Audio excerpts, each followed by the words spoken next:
So we're going to hear first of all from our expert tea reader, and so Janine, would you start like kind of, and I'll show the pictures to as you make your description, and then we'll while you're drinking your tea, the idea is to put your intention into the tea, and she'll explain the process and how it works, and this will explain why it's important to put your intention into the tea. Can we video her since you're closer and help Michelle? Oh, it didn't come up. Could you video? Because you did it the wrong way. But I'll. Great, I'm Janine, and I'm a fourth-generation reader. My great-grandmother Priscilla in England read tea leaves and tarot cards.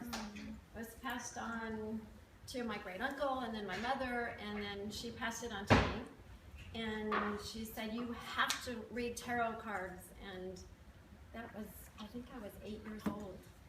And so I got my first introduction to images that are passed on without seeing them. She would hold the cards and hold the back of them to me and send the images to me.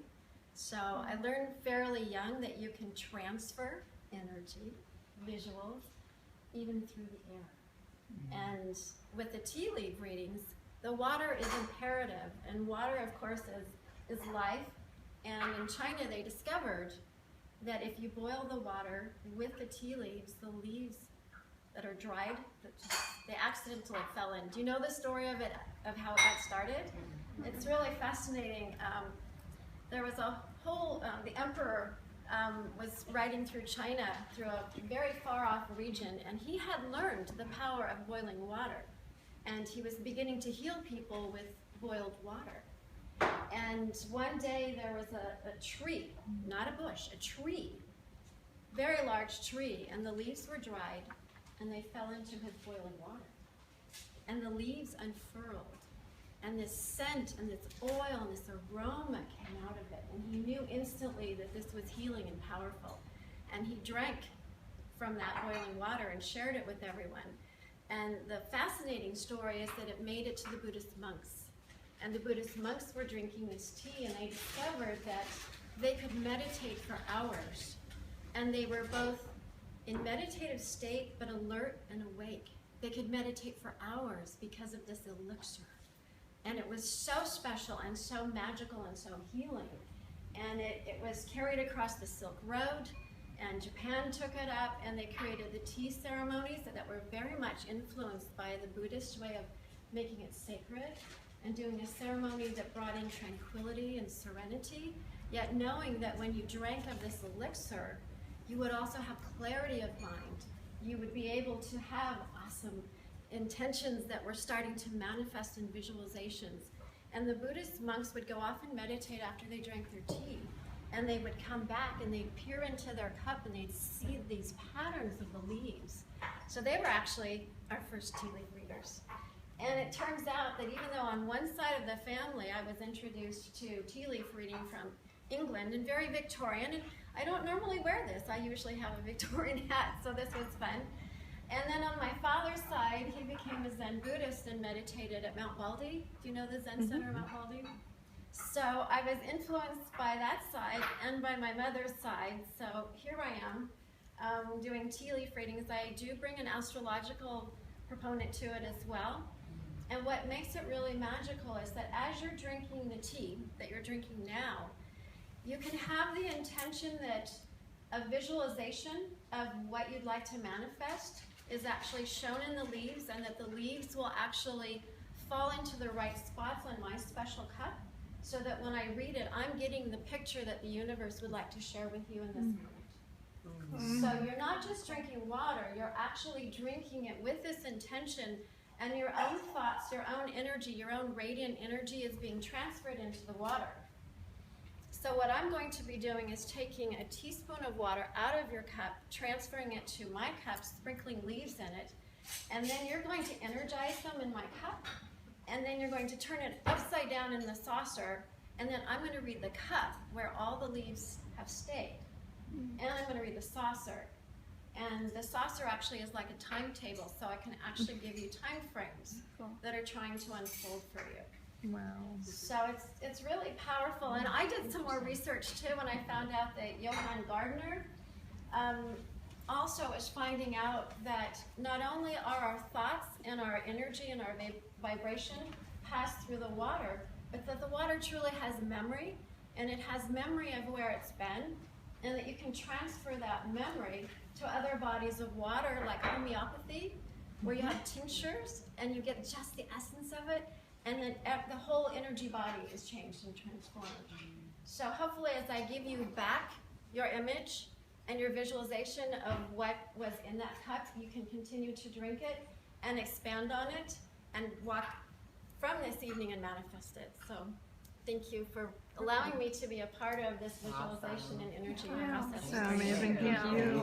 So So question, we need to leave a little bit save, in yes, your- a little bit. Okay. Save it. And all of you are drinking it without cream or anything, so it doesn't cloud it. Right. Color is great, that'll be fun. And yes, just leave me a teaspoon so I can transfer that teaspoon, and I'm using clean teaspoons so that you can continue to drink and actually steep more of that great energy. Perfect, thank you. Thank you. Okay, so now this part is, we're going to tie it together to another piece, which is how energy in the universe has interesting ways of organizing itself. Right? We all know that an atom is like 99.9999% space and 0.0000001% particle, right? We know that? So everything's just mostly all energy in space. And how it all collides and how these molecules bump into each other is what we are, as we show up when these molecules bump into each other. So right now you have this transference happening with your intention into your tea, and this is a cool scientific thing. I'm going to ask Nassim to kind of explain how it happens, but basically in this book what he did is he would take bottles of water that were all the same water, and on that bottle they would tape words. In this one they would tape the word peace, thank you, love, I will kill you. And you can see the structure of the water, and they would film this water overnight. They would have just taping the name, the word, on the bottle of water, leaving it overnight, and then taking these high resolution images with a special camera. They could see the crystal structure of the water molecule organizing itself in these beautiful patterns. Isn't that cool? Yes. So the intention is transferred from the paper, from the person writing it. They write it, the intention is transferred to the paper. The paper transfers it to the water. It absorbs, and the water has memory, and overnight this is what comes up. So your intentions matter. So this is Fujiwara water after prayer, and this is before prayer. So the intention goes in and structures the water. And I guess what happens? When we drink water, it goes in and structures in our body too, right? Energy transfers that way as well. So what I'd ask Nassim to do, who's like a brilliant scientist who actually understands the quantum physics and the physics of this, say a few words, if you would, about what's happening here, just so you understand the fundamental concept, and then how it maybe connects to a bigger perspective. Yeah, these tasks were done by Emoto in a way that, was a little loosey-goosey. And so, the scientific community was not so happy with it.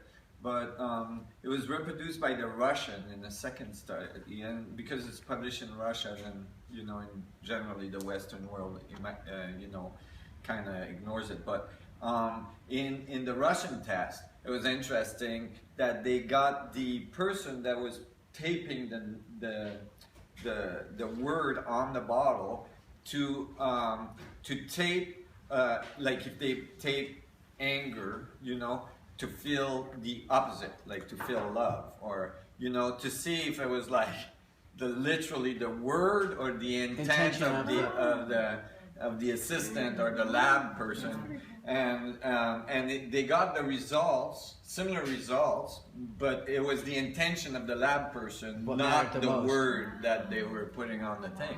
So one of the reasons the physics community generally, poo-poos this, is because, it was picked up by Nobel Prize winner physicist that wrote quite a bit about it and the structure of water, and has pretty well proven that water actually has memory and and that it's carrying information, and that this information is actually, you know, interacting with its environment, very much so. And this is why actually all life emerged from water. So water is like the medium from which information, universal information, can move through an organized matter into a very complex system like a human being, which is an insanely complex system, you know, 100 trillion cells, each one made out of 100 trillion atoms, and they are all interacting with, like, I think some billion chemical change every second, you know, 1 million cell divisions every second, and so on. So this whole information network is built along the structure of the water molecule, which is 70-some% your body, 80-some% your brain.